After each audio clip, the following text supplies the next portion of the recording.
So I'm going to show you how to make a Minecraft iron farm. This should net you around 300 iron per hour, so it's a very effective Minecraft iron farm. Before we start, please go down below, hit subscribe and hit like, and let me know when you've finished if this guide worked for you. I'd like to know how you got on, if you found it difficult, and if it worked for you. So let me know down below. Before we start, I would like to say there is quite a lot of resources that you need for this to work. They're not expensive resources, but there is a long list of them. Because of this, what I've done, I've linked all of them down below within the link in the description. Click the link at the top, which is going to bring up a text format version of this guide where you can find all of the items required for this farm. The first step is to place 5 temporary blocks, like a nerd pole, in the air, just like this. And then on the top block, you are going to place a piston.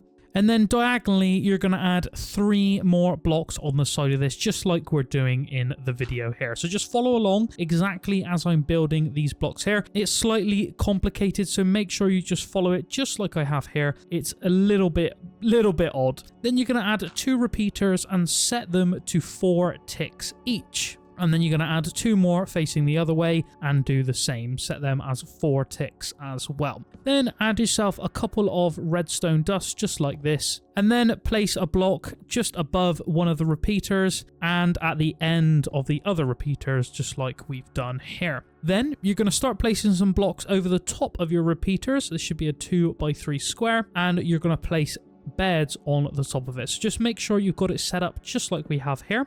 Then at the end of each bed, you're going to place a composter and add 3 trapdoors, so 1 to each composter at the end of the bed. Then just add a temporary block in the middle, just like we've done here, and place 3 trapdoors on the top, on the bottom, middle, and top of this. So they should all line up and open up as one big wall.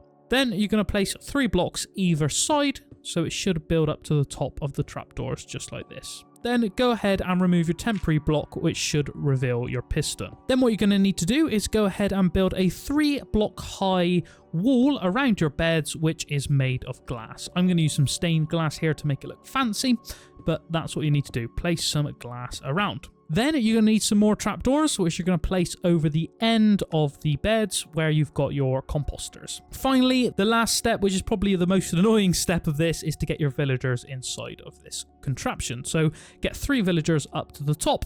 And finally, add a chest in the corner. From the chest, you're going to need 5 hoppers. I know you're doing this for iron, but you are going to need a little bit of iron up front. So place 5 hoppers which come off of the chest. Then make a roof to cover up all of your villagers. So it should just go along just like this, and it should cover them all up. You should have a 1-block gap still at the end, which is above your piston. You should be able to see right down to the piston. This is where your zombie is going to go. You're then going to need to get your zombie into this hole where you've got your piston. I'd recommend building a temporary staircase. We're doing this in creative here, so I'm just going to get him into here with a spawn egg, but I'd recommend just building a temporary staircase up so you can get him to fall into the hole and down onto the top of the piston. When your zombie is in the hole, go ahead and add a name tag to him.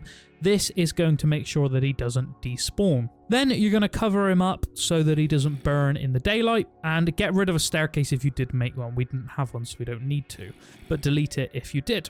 Then you're going to start placing some walls around your contraption, just like this, just to make sure our iron golems go where we want them to go. Then what you're going to do is you're going to add some walls to the top of the middle hopper and place some signs around them. Then go ahead and add 4 more signs on top of each sign that you've already got. I know this sounds slightly complicated, but add a sign on top of a sign. You can see me doing it here. It should make sense. Then what you're going to need to do is place some lava down in between those top 4 signs, just as we've done here. Then you're going to need to go ahead and place 2 water buckets at each corner.